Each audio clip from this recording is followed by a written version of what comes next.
Hello, everyone, and welcome. I'm Ron Lighthall alongside Terry Spain. Terry, welcome, sir.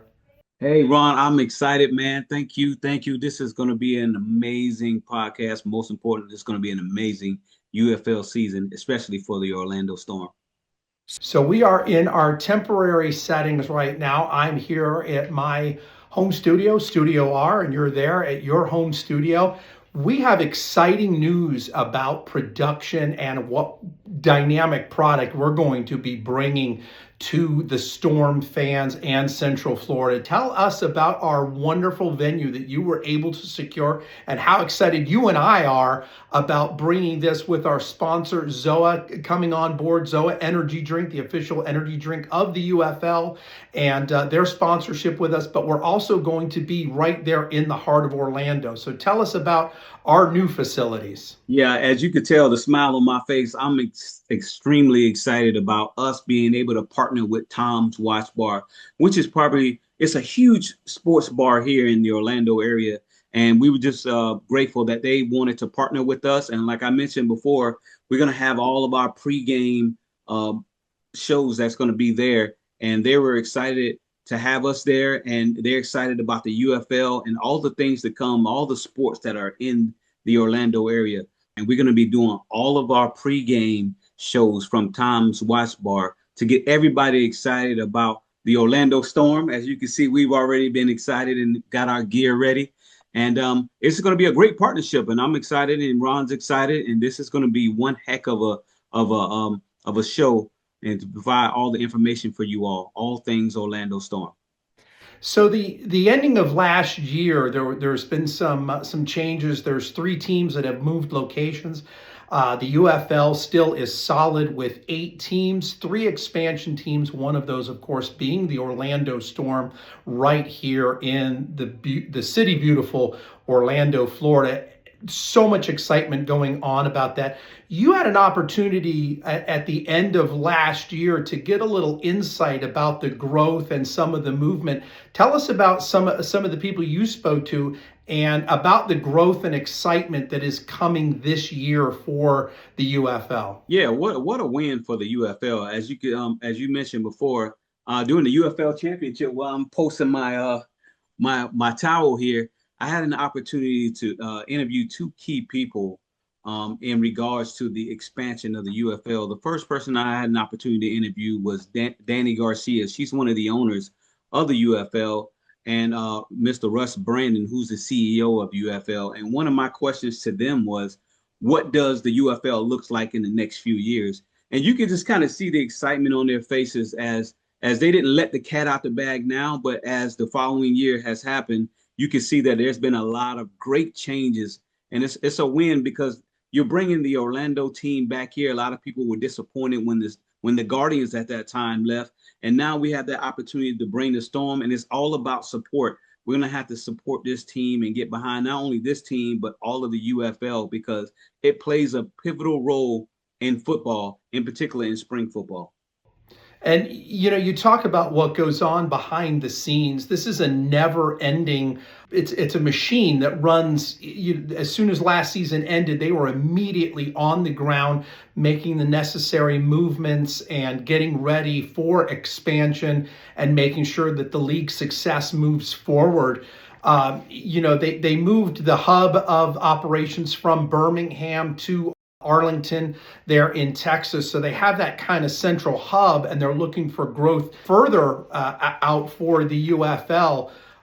Tell us a little bit about how the UFL is structured and how that hub works, because it really is kind of a brilliant business strategy. Yeah, it's absolutely amazing, and everything kind of centers towards that hub, and that's why they wanted it. One, it eliminates the dollar cost too, brings the dollar price down as well.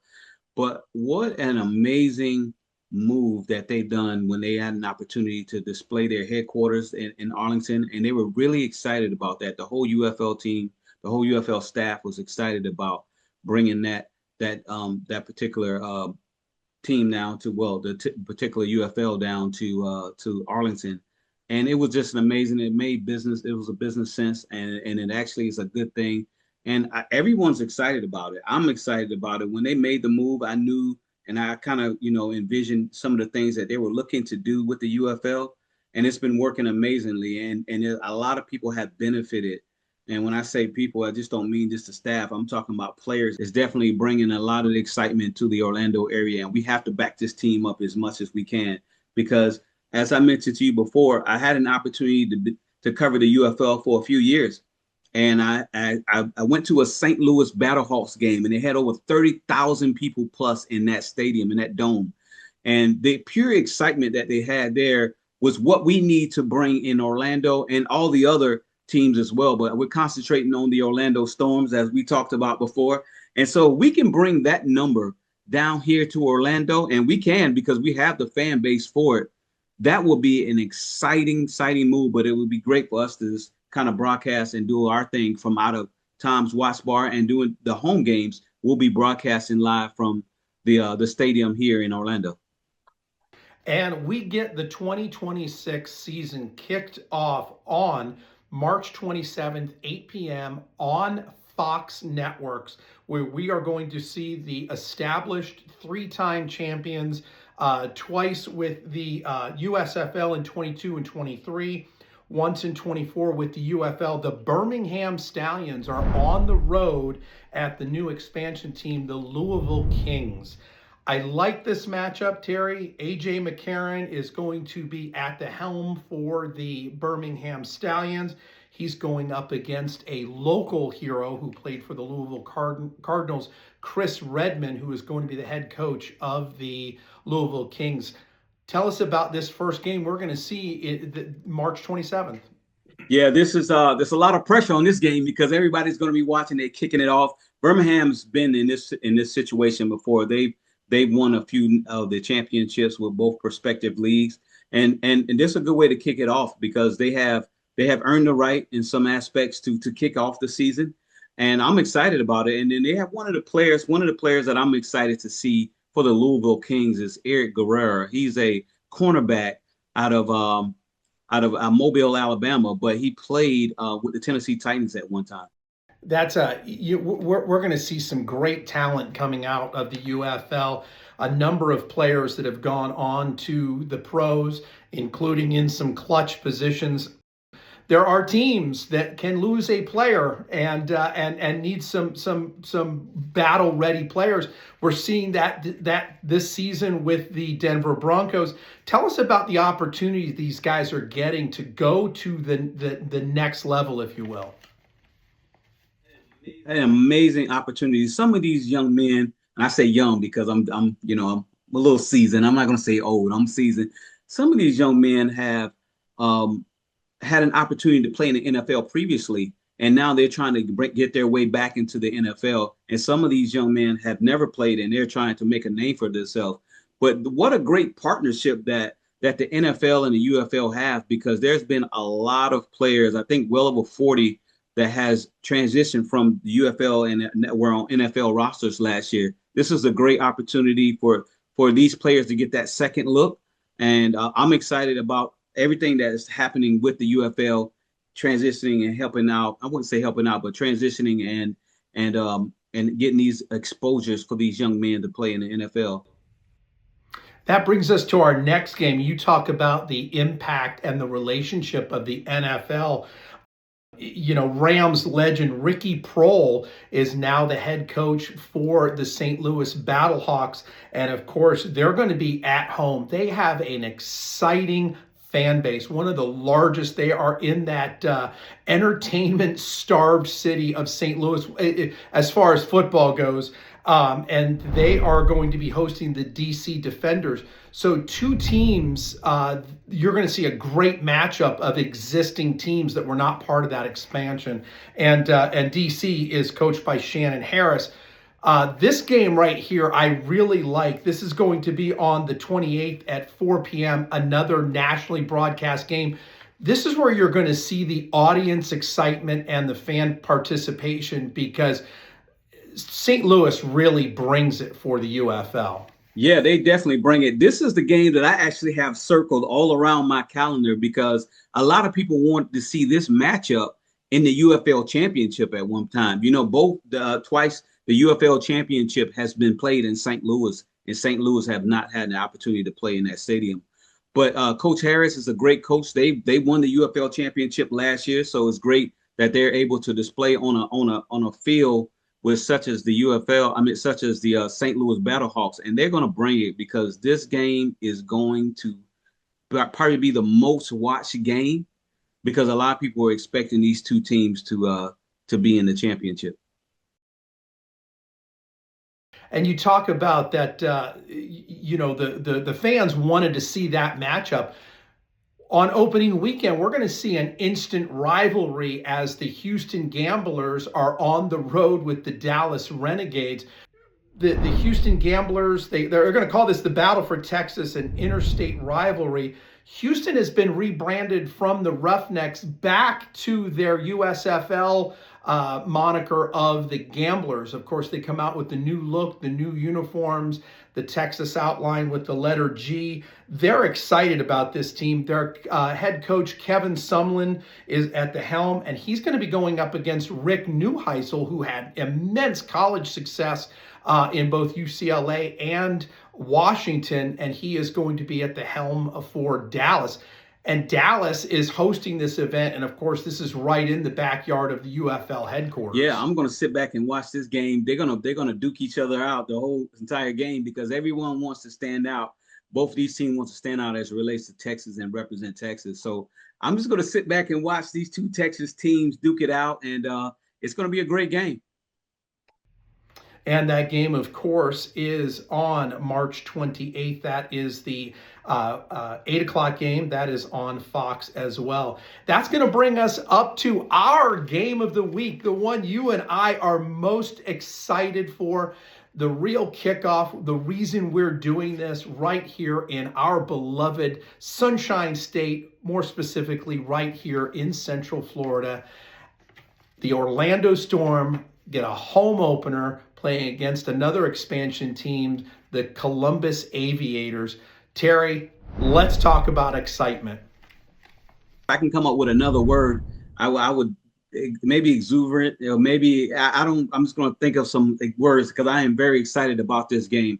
What a win for Orlando to bring this team back, bring a team to Orlando, which we desperately wanted them to do. And they have done that. They listened to us.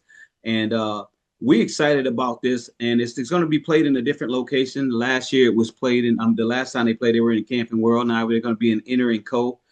Stadium, and we need to pack this particular stadium out because this team needs the support. There's a lot of buzz. There's a lot of excitement. There's a lot of great players that are going to be playing on this team, and I'm just excited to be bringing this information along with you, Ron. Because I'm going to tell you, buckle your seatbelt because we're going to be in for a treat. One of the things that's really great for the fans, and the league is so fan-centric. I mean, it really is one of the great fan experiences for professional football. And that's the fact that they're playing in the Enter & Co. Stadium there in Orlando. It's going to be far more intimate. It's going to be better for broadcasting, and it's going to give you a much better fan experience when it comes to that excitement. You have been to that stadium. I have yet to see an event at that stadium, but what a great venue that they have picked for so many of these teams. Yeah, they nailed it. This stadium is like you mentioned before, is very intimate and it's up to date as well. You get some of these stadiums that you play in, they're kind of old and they're on their last leg, but this stadium is definitely not that. And because they play soccer there, Major League Soccer, and I'm excited about this stadium. They picked the absolute right stadium for the UFL and for the Orlando Storm. So let's talk about the matchup. Ted Ginn Jr., a longtime standout for the Ohio State Buckeyes. He is at the helm of Columbus. A lot of these guys have that local connection, that connection to the community. They're so community driven with a lot of these teams. And they're going to go up against Anthony Becht, who came from the Battlehawks, and he's got a winning heritage. Yeah, he has a winning heritage, but he also has that swag. When he did a couple of his interviews. I've had an opportunity to watch some of his interviews. He's excited about being back into the state of Florida, quite honestly. And this was a great pickup for the Orlando Storm, is picking him as their head coach. And I think he's going to do a great job. Terry, again, those are our matchups. You're going to see them here on screen on the bulletin board. Of course, we have those pinned up there. You can see a comprehensive list of those. And the way they have it staggered out, one game on Friday, two on Saturday, and of course, the game you and I will be at, and we, of course, will be broadcasting. Try to grab as much of that excitement as we can right there. And that's that Sunday night, 8 o'clock broadcast game in Orlando. Terry, I want to give you the final thought on what you're looking forward to in 2026, what you like, and what you'd like to see moving forward. And thank you for giving me that. I am excited, and I'm looking forward to seeing this league expand. I know that's one of the goals, is to expand. So they had to do some of the things that can help this league expand. And they're definitely in the right direction. But one of the most important things that I would love for the fans to just come out and support this Orlando Storms team, because they're going to need every ounce of your support. Terry, as usual, you and I are going to be nailing this, and I can't wait to get into our new location, as we'll be bringing that to you from Tom's Watch Bar in Orlando. We want to thank Zoa, our sponsor, and if you want to get on board with this great broadcast, we're going to be bringing it every week. Reach out to us in the comments section. You can reach out to myself. We'll also have all of Terry's hashtags and earmarks on how you can get a hold of him. And Terry, of course, the work you're doing with the Orlando Magic as well, with Sports First Media, you've had great success there. So I am really looking forward to this year with the UFL and our partnership with the UFL, our inside track with the Orlando Storm and the corporate entity of the UFL, and a lot of that is on your shoulders, man. So I definitely appreciate that, and I'm really looking forward to a great year. Are you ready for some football? Spring football. Spring football. So, for the Storm Report, I'm Ron Lighthall alongside Terry Spain. We want to thank you for joining us, and we look forward to bringing you the Storm Report each and every week. Thank you for tuning in. Thank you.